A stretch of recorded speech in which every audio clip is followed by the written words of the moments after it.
না, আজকে সূর্যমণিনগরে আমরা এখানে সমবেত হয়েছি। আমরা গত কয়েকদিন ধরে লক্ষ্য করছি যে মানে রাস্তার পাশে মানে মায়ের পূজা হয়ে যাওয়া বিগ্রহগুলিকে রাখা হয়েছে। তো যারা এখানে বিগ্রহগুলো রেখেছে আমরা তাদের দৃষ্টি আকর্ষণ করতে চাই। পাশাপাশি আমাদের সনাতন ধর্মাবলম্বী সকল মানুষদেরকে আমরা এই বার্তা দিতে চাই যে আমাদের শাস্ত্রে মূর্তি পূজার পর মূর্তি বিসর্জনের কিন্তু বিধি দেওয়া আছে। সেক্ষেত্রে আমাদের শাস্ত্রে বলা হয়েছে মূর্তি বিসর্জন জলে হওয়াটাই বাঞ্ছনীয়। কেননা আমরা যে বিগ্রহটাকে ভগবান রূপে পূজা করছি, প্রাণ প্রতিষ্ঠা করে হয়তো আমরা পূজা করেছি, কিন্তু পূজার পর হয়তো আমরা মানে মায়ের বিসর্জন মন্ত্রের দ্বারা কিন্তু আমরা বিগ্রহ থেকে মাকে কী করেছি, বিসর্জিত করে দিয়েছি। কিন্তু তথাপিও যেহেতু এই বিগ্রহটার মধ্যে মায়ের পুজো হয়েছে, সেই জন্য এই বিগ্রহটা অবশ্যই মানে সম্মানীয়, পূজনীয়। সেই জন্য এর বিসর্জনটাও যথার্থ রূপে হওয়া উচিত। যদি আমরা এইভাবে রাস্তার ধারে মূর্তি ফেলে রাখি তাহলে মানে বিভিন্নভাবে এগুলি মানে ধীরে ধীরে নষ্ট হয়, মানুষের দৃষ্টিতে ভক্তি শ্রদ্ধায় একটা আঘাত লাগে। তো সেজন্য আমি মানে অনুরোধ করতে চাইব মূর্তি বিসর্জনটা যাতে সবাই যথার্থ রূপে করে। এখন আমাদের সনাতন ধর্মের যে বিধি, যদি কোনো একজন মানুষ মৃত্যুবরণ করে, আমাদের পিতামাতা বা আমাদের কোনো প্রিয়জন, তাকে আমরা কি করি, মানে হয়তো যিনি মৃত্যুবরণ করেছেন উনি ওই দেহটা থেকে চলে গেছেন, কিন্তু দেহটাকে কিন্তু আমরা সম্মানের সাথেই সৎকার করি।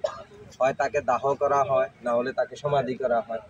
তো ঠিক মূর্তিতে ভগবানের পূজা হয়ে যাওয়ার পর সেই মূর্তিটাকে হয় জলে বিসর্জন দিতে হবে, না হয় সমাধি দিতে হবে, নাহলে এমন কোনো একটা জায়গায় রাখতে হবে যেটা মানুষের সাধারণভাবে দৃষ্টিতে না পড়ে।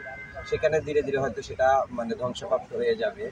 আমরা জানি যে পুরীতে জগন্নাথের যখন নবকলেবর নির্মাণ করা হয়, তখন আত্মবম্বের যে ইয়াটা, সেটা যখন নতুন কলেবরে স্থাপন করা হয়, তখন জগন্নাথের যে পুরানো কলেবরটা থাকে, পুরানো দেহটা থাকে, সেটাকে কিন্তু সমাধিস্থ করা হয় এবং অত্যন্ত মর্যাদার সাথে, আড়ম্বরের সাথে।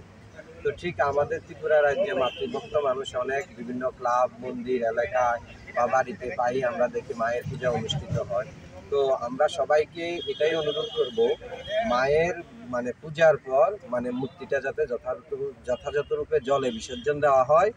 যদি কারো পক্ষে মনে হয় যে আমি মূর্তি পূজা করার পর যথার্থ নিয়মে মূর্তি বিসর্জন দিতে পারবো না, তাহলে আমি তাদেরকে এটা অনুরোধ করতে চাই যে তুমি আলাদাভাবে মূর্তি প্রতিষ্ঠা করে মার পূজা করার দরকার নেই। একদিনের জন্য মূর্তি প্রতিষ্ঠা করে মাকে পূজা করে আবার সেই মাকে অপমান করা হয়। এটা তুমি কোনো প্রতিষ্ঠিত মঠ মন্দিরে চলে যাও, যেখানে মায়ের বিগ্রহ নিত্য পূজিত হচ্ছে, সেবিত হচ্ছে, সেখানে তোমার সামর্থ্য অনুযায়ী তুমি মায়ের পূজা করে চলে আসো।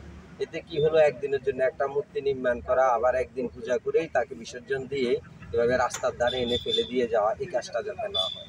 এই জন্য আমি সনাতনী সমাজের সবাইকে বার্তা দিতে চাই, এই ধরনের দৃশ্য আমাদেরকে যাতে আর না দেখতে হয়।